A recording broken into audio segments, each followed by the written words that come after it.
Hey everyone, my name is Carrie Jane. For those of you who are new here, I have a platform on consciousness here on YouTube. I have been mostly sharing my practice in numerology, but I also write fiction and just about everything on my Substack publication. And welcome. Thank you for being here today. I am making this video on something that I probably should have talked about a long time ago. I think that it took me a long time to, I don't know how to put this. I've been too angry to articulate this in a way that it makes sense and is not just going on a complete rant, although it might just turn into that anyway. And there's also other reasons why I think it took me a long time to get to it, and that will become apparent as this video progresses. But essentially, for the past couple of years, subscribers have been telling me that they can't see my videos. And although I can't really completely identify the problem simply because I'm not in the room with you guys, I don't know if that is just simply because my subscribers are opening up YouTube, looking at their home feed and expecting my videos to be in there when they actually have to go into their subscriber feed to look at the channels that they subscribe to. It might be because they're actually not subscribed to me. Could be some other issue that I'm not aware of. I'm open to that possibility, like I said, because I do not have my eyeballs on what everyone is talking about. But this is a problem that many people have come to me about for a long time, and I am not the only one with this issue. There are many other channels on YouTube that have had this problem, as well as many other problems with their channel. So something suspicious is definitely afoot here, something that I have come to find extremely frustrating and just something that's completely out of my control. So it's not something that has warranted any of my time or energy, pretty much. It's coming to that. So yeah, this is glaringly obvious when you look at my subscriber count versus my average number of views for new videos, especially not for the older content that is searchable, that draws in subscribers and views, etc., like the new videos that I put out. YouTube is simply not making my videos visible to my own subscribers. This has to be the case based on the metrics. There's no other way. And like I said, this is a common problem that other people I follow here talk about. It's the same thing. They get enough traction on their channel, either with their views or their subscriber count. It could be either or, and then all of a sudden their engagement plummets, or they like reach a wall and they can't like break through that wall, and it doesn't really make any sense because they just have had like exponential growth for a period of time, and then all of a sudden something strange happens. An example of this is a channel that I have been with for a very long time. That is Angel Souls. I believe her name is Michelle Patterson. I hope I got that right. And her channel is great. I love how transparent she is, and she just says it like it is, and she addresses real problems, which is very hard to find on spiritual channels, which I find are very much too much entrenched often in toxic positivity, and are just not really helpful with people with real problems who are really suffering and struggling at day to day and don't need to just have a card that tells them like everything's gonna be great and that's it. I very much love channels that get real. And she herself, Michelle, on Angel Souls, has expressed that, many times too, that once you get real on YouTube, something shady happens. Once you make real content or you talk about real things, not even necessarily taking a side, left or right, or, this side or that side or whatever, just having conversation about real things,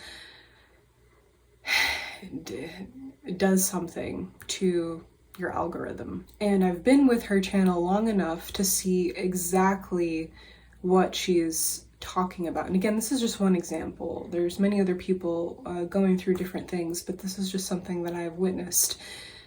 Her channel was doing very, very well, and it got to like 99,000 subscribers, and then all of a sudden her channel became kind of like muted a little bit. Her content became harder to find, I noticed, within my own app, and she just never got past 99,000 subscribers. Her subscriber count has just been stuck between like something like 95,000 and 99,000 for what seems like years. I don't actually know how long that's been going on for her, but what seems like for a very long time, that's just what her channel has been doing, and there's no excuse for that because she's very active on her channel, and the kinds of things that she's posting should warrant the kind of engagement for her to get over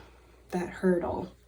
So yeah, and like I said, her channel in the past has talked about certain things, and I noticed that after everything happened, she has to kind of beat around the bush a lot, talk around subjects, like say, I want to say this word that starts with this letter, and then instead of being able to actually say the word in conversation, because something happens on YouTube where you just say that word, your content, your channel, your whatever gets flagged, and it's put into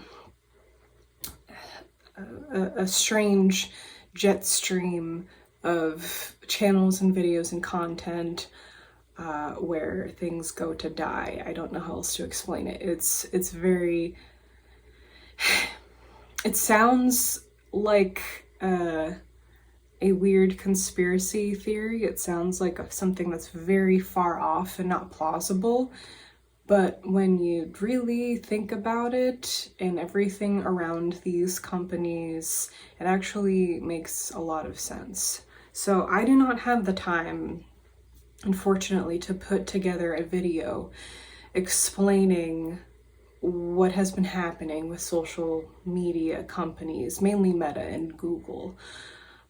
That warrants basically like a 2-hour documentary at this point. Some places you can start, however, is The Great Hack on Netflix, which is about the Facebook Cambridge Analytica scandal, where this company, meant for studying public data and influencing mass behavior, essentially, impacted the US election, not this recent election that just happened, but 2016, which is really when all this stuff started. Yeah, it impacted the election and was a blatant psyop, a psychological operation, essentially, on the public.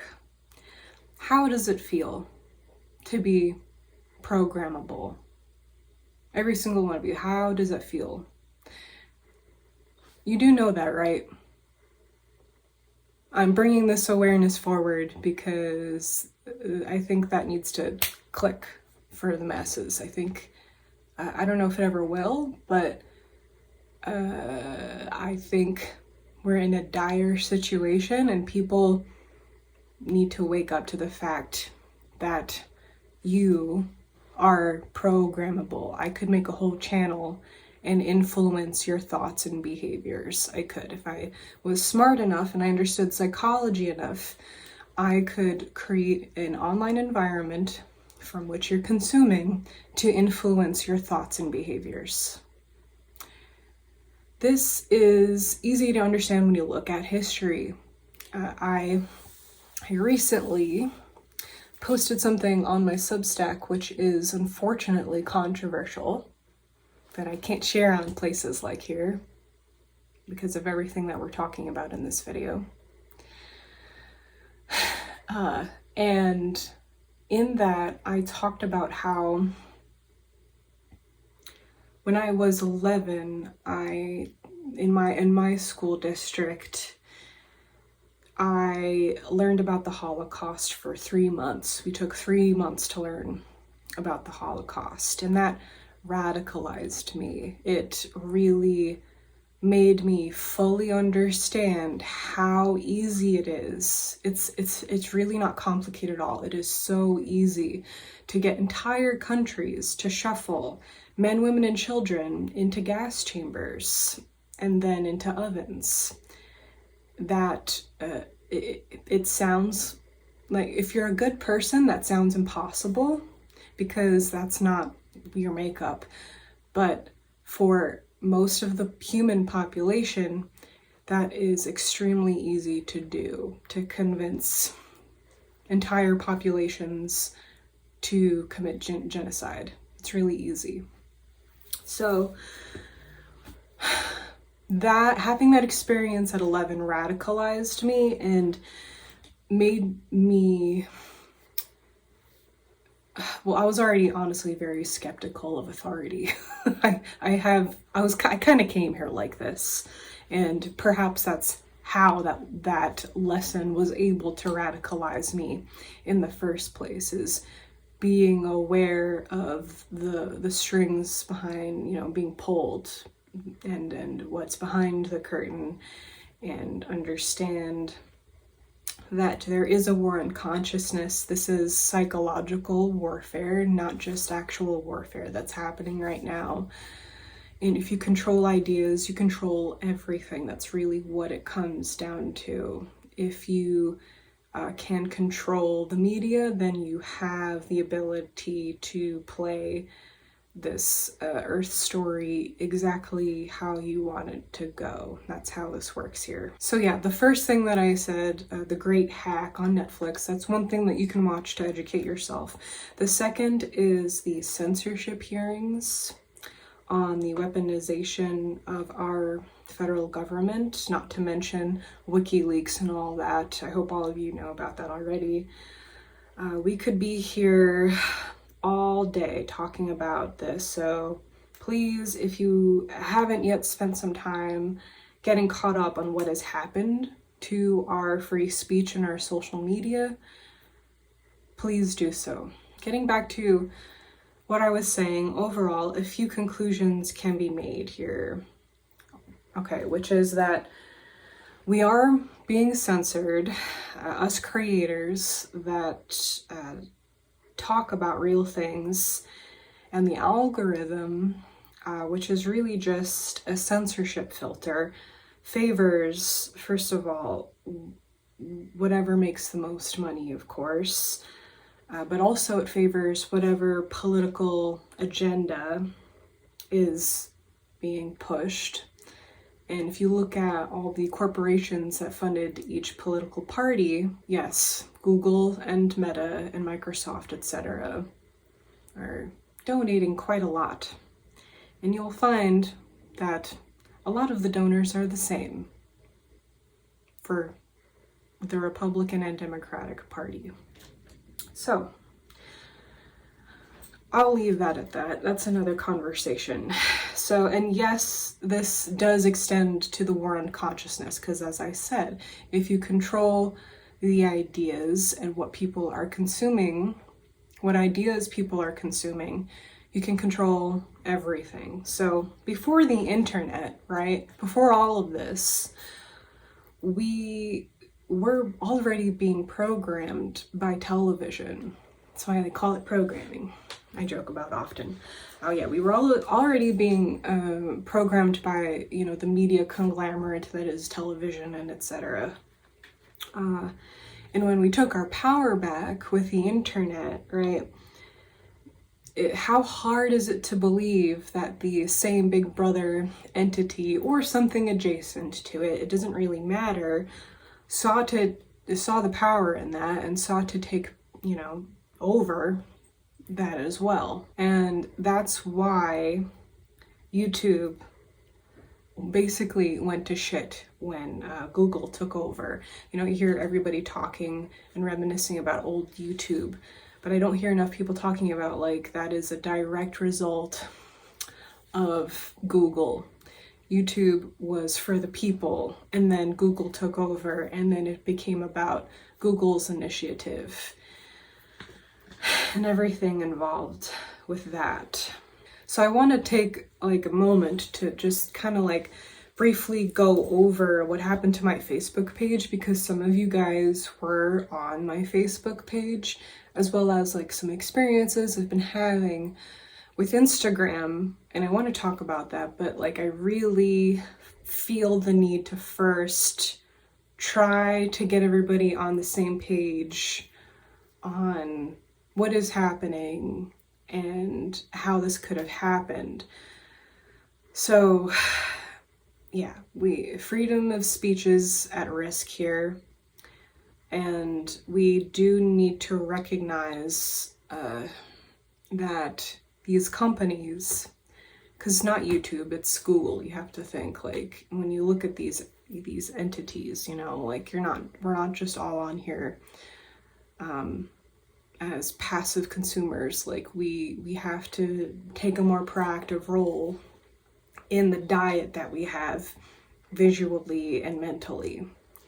I think that we need to start taking responsibility for that in the light of everything that has happened, because we're not going to love and light fascism away, and I think this is a huge key part of it that nobody's talking about right now, and that makes me really nervous. But yeah, they do want to control the narrative, and that can be easily done by identifying the sources that are talking about real things. And rather than causing a scene and just shutting down people's channels, which they have done before, they're a little bit more nitpicky about that. That has happened. They have just completely silenced people. But if they were to do that with every single channel, that would be very obvious, and we'd have quite an uprising. So rather than make it obvious with algorithms, you can simply just kind of curtail the content and make it harder to find. And the videos that seem to make it to you the most personally are kind of like the brain dead ones that I post, or they're like, at least there's not truly any brain dead content on my channel, but if the ones that are lean closest to that, I should say, the stuff that has maybe like silly buzzwords in them, and when I have tags on the content like predictions and how to manifest money and you know, all that other bullshit, it's because none of that is threatening and it purely satisfies the base desires of the amygdala, is what I call it, and that helps. You don't really want people thinking when you have an oligarchy. You want people to be just like comfortable enough and chasing the carrot and not thinking about much. You can argue it this way or that, but the corporate entities of this world, which is basically just like a handful of people now that are controlling everything, And as people, some of them we know, it's not like a conspiracy, like a handful of people do have all the wealth. The wealth inequality is outrageous. Some people, you do know them, and others you don't, not so much. They want everyone dumbed down, and that's how you control the herd animals of the human race. Unfortunately, that's what it's come down to. I look at what happened with the election, and way beyond that, and people are herd animals essentially, and they have like a false prophet leader that makes commands, and they all go bah, and they just like follow them right to the slaughterhouse. And guess what made that? Everything that I'm trying very hard to convey, but probably not doing a very good job of. I think anybody who spent some time really paying attention to things like Julian Assange and Edward Snowden and everything around that, to CIA, anyone who's been paying at least a little bit attention to that is aware of that and can see how what I just said is not only possible, but is happening. So yeah, some examples for my silly platform, right? So my platform, I'm looking at my phone now because I want to kind of like pull up and see if I can show you what I'm talking about for my Facebook page, what happened to it.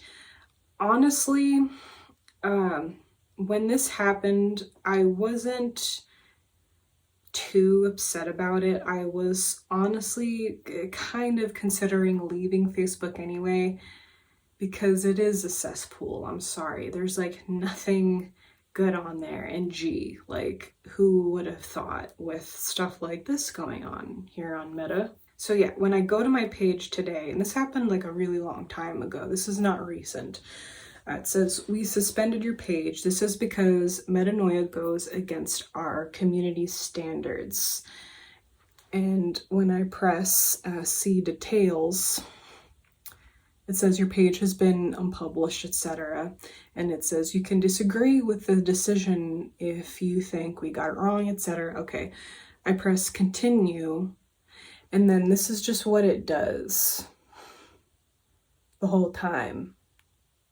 It will buffer like this for literally forever. So they turned off my ability to talk to somebody about it too. And maybe ask somebody who used to follow my page. I post, I was just, because Facebook is kind of a cesspool, I was just posting really silly memes. I don't know, like if I could maybe like put some here or something to show you the kind of very stupid things that I was sharing on this Facebook page. It really was just a place for me, yeah, to like be silly. And I wanted to post more thought-provoking stuff like as text and etc., but no one would ever interact with that, probably because Facebook wouldn't share with it. So what I would do instead, when I wanted to be, instead of like just, posting silly nonsense, I would be very active in the comment section of other people's posts. And what would happen is when I would do that and like have real arguments online, like actual discussions talking about real things, often, this would be like stuff that I would normally just post in my feed, but like with it never got any traction. Often many people would like those comments, sometimes thousands of likes on those comments, which I would then invite, because once you like get a like on a comment on there, you can invite people to like your page. I would invite people to like my page, and that's how I got the following that I did. So it's like Facebook could censor what I was posting in my own feed, but it couldn't like hide my comments on other people's content as easily. So I was still able, that's how I figured out how to still get like my thoughts out there. Like on just real things, current events. You know, COVID was going on, and I was like, okay, but is that really like, is that really, you know, I would confront people a lot of the time with reality, which Facebook didn't like, I guess. But it's weird too, because that was like back in 2020, and then I kind of like took a break from that because that's like not a good use of my time, and it was frustrating that I couldn't just like express those thoughts on my own page. I had to hide it in the comments of other people's, you know, like I said, I was already like wanting to leave Facebook because of the cesspool that it is. They hit me with this ban when I was not really even active on it anymore. So I don't know, even like, it almost as if your content gets flagged for being real for a certain amount of time. It gets put into a file somewhere, and then a person looks at it and then just pushes some buttons to make it sure that you can never do that again. And I never went against the community guidelines ever. And I am no longer active on Facebook, but I still am on Instagram, like Threads and the regular app. And the kind of stuff that the kind of comments that got taken down for being against community standards was wild. Like, I'm trying, again, I'm looking through my photos because I screenshotted, I think a couple of times the sort of things that they would take down. Okay, here's one of them.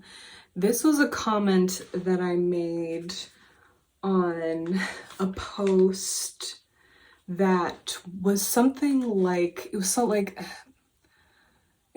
like, people no longer believe working hard will lead to a better life, like a study done or some kind of survey where people no longer believe working hard matters. And I posted a comment that said, oh my God, like, who knew a century of working your ass off for you and your children to still be poor would lead to this? No, you must also be lucky, and most of all, be a shareholder to have success. Discard everything that matters to you and everything you're good at. Now you are good at whatever happens to be aligned with capitalism. That was very salty. But that went against their community guidelines. So it was taken down, and it says, it looks like you tried to get likes, follows, shares, or video views in a misleading way. And of course, when you, you know, try to go against that, there's no actual person to contact for that. There's like nothing that you can do about that when stuff like that happens. And this is just one example. Again, this could be a 2-hour long video of me just talking about the kinds of things that have been happening to me for like the past 5 years being online.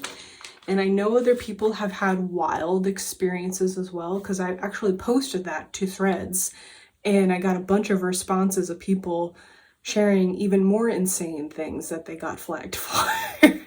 So we are being censored online. We are being heavily censored online.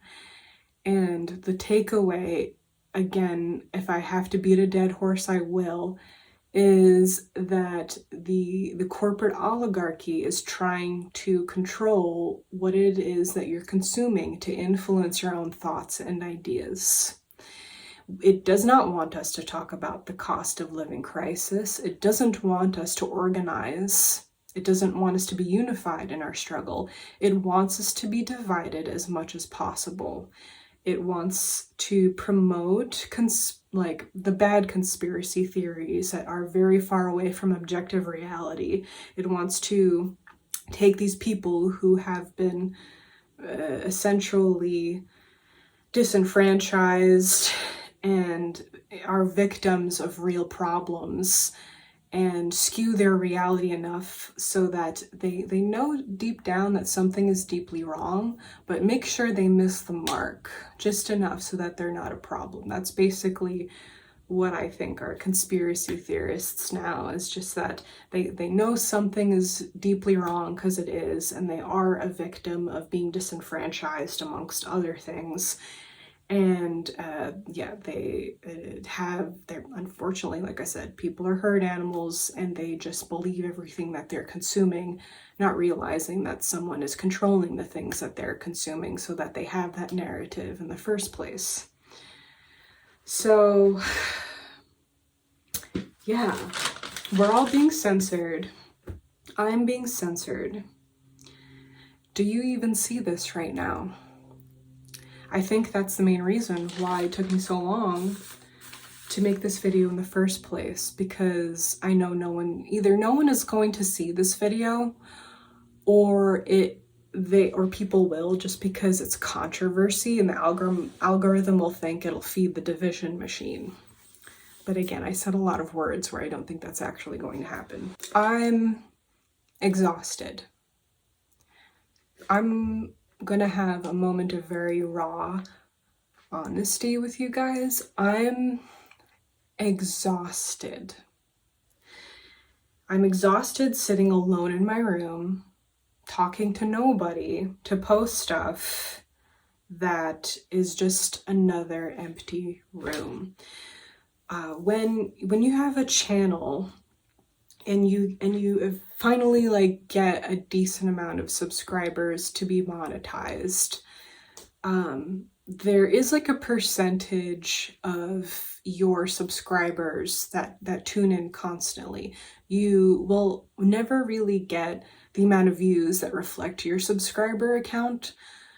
After looking at a few channels, I figured out that approximately, everyone is different, about like 25% of the people that that are subscribed to a channel actually tune into the new videos and watch them consistently. So say, for example, a channel had 30,000 subscribers. When they post a new video that people want to watch, it'll be approximately like 7,000 views in total that video can get. So that's kind of generally how it goes. And I do not have very many subscribers. I only have 2,000 here. And using that same metric, I should be getting about 500. Again, these are all approximations, about 500 views for like the new stuff that I am posting. And my average video, the new ones that I post, get like 50.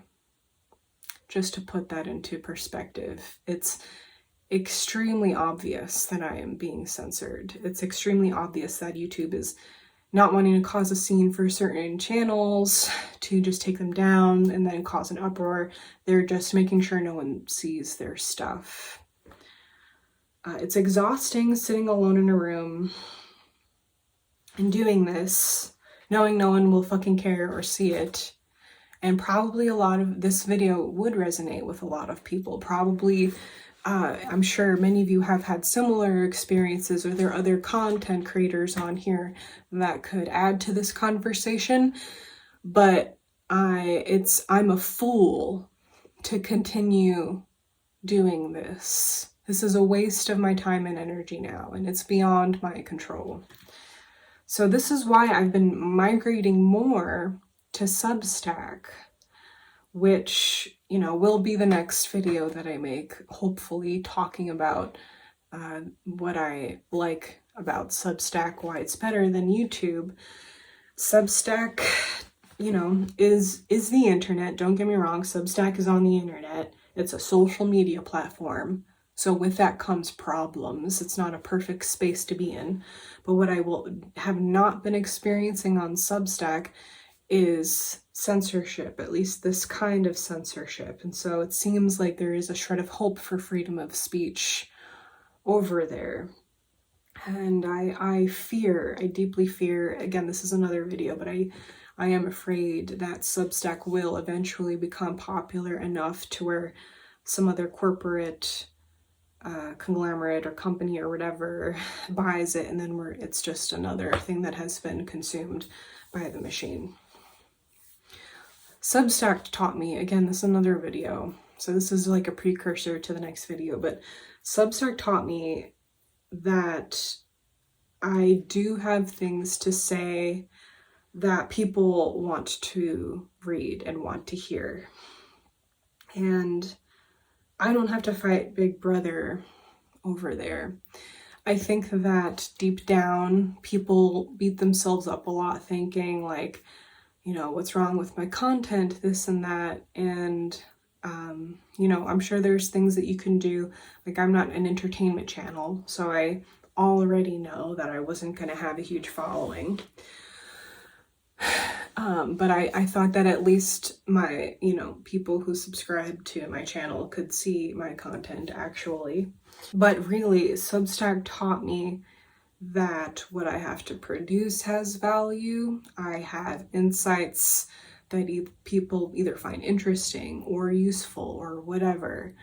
And I am so grateful for Substack for that, because I think without that, I would have gone this whole time thinking that people simply did not value me, did not value what I had to say, and that I did not have any kind of niche on the internet.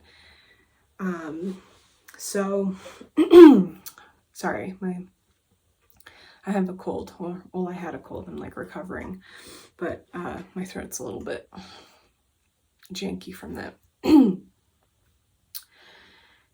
I don't know, you know, I think that in the past I've tried to end things on either a positive note, or if I couldn't find a positive note, just leave everyone in a space feeling like, you know, this is navigable and here's how we're going to get through it. But I honestly don't know how we're going to get through our free speech being taken away like this. Because yeah, like I cannot raise awareness of the thing that is being on the thing that is censoring that thing. I can't. And this is where we all are. So what we need to do is leave. I'm sorry, but that's the only way to do this, is to recognize what these platforms have done to us and stop participating in them. As I've said on Substack and notes somewhere in places, we cannot fix the broken system with the broken system itself. That is insanity. That is impossible. That is an impossible task. That is an energy drainer. That is not going to go anywhere. Trying to do that over and over again. The only way out of all of these situations, whether it be our free speech online, which again is everything, that's how we could organize and fix all of this, truly. It's our way through our governments and overcoming, which is really just like our corporate overlords. There's no difference right now. We don't really have a government. We have a corporate oligarchy. Our only way is to recognize the way that we've been programmed, challenge that programming, understand that we need to organize locally, we need to get more connected, less disconnected from the people in our immediate environments, and understand, that our own minds have been weaponized against us. That's it. We just need to wake up to that. And perhaps the next step forward can be illuminated once we actually fully come to understand that, like really fully understand what has happened to us. Yeah, and this is just my silly platform, but this topic goes way beyond that. And I just really hope that Substack makes it, really. They might become, another social media platform owned by a large corporation, but we'll see. Yeah, let me know if you see this. Let me know if you actually saw this video. Stay tuned for the next videos that will either be me talking about December or talking more about Substack, which is a refuge for people who are tired of this, essentially, who are just tired of social media and the way that it functions. If you watched this whole video and it resonated with you and you're also tired of this bullshit, please make a Substack account, subscribe to Metanoia and many other Substacks. There's a lot of good publications. Substack needs to work on its discoverability because it's hard to find the stuff that matters to you, but it's good. There's a lot of good stuff on there, and it's full of people like you and me who are tired of this bullshit. So I'll see you all over there too. Take care. I saw it written, I saw it say, pink moon is on its way, and none of you stand so tall. Pink moon is gonna get you all. It's a pink moon. It's a pink moon.